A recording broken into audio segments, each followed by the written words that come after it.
ಜನ್ಮದಲ್ಲಿ ನಾ ಮಾಡಿದ ಪಾಪದಿಂದುರ್ವಿಯೊಳು ಜನಿಸಿದೆನು ಕೃಷ್ಣ.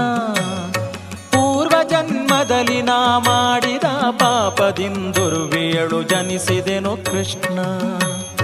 ಕಾರುಣ್ಯ ನಿಧಿಯನ್ನ ಕಾಯಬೇಕಯ್ಯ ಹರಿವಾರಿ ಜನಾಭ ಶ್ರೀಕೃಷ್ಣ. ಕಾರುಣ್ಯ ನಿಧಿಯನ್ನ ಕಾಯಬೇಕಯ್ಯ ಹರಿವಾರಿ ಜನಾಭ ಶ್ರೀಕೃಷ್ಣ.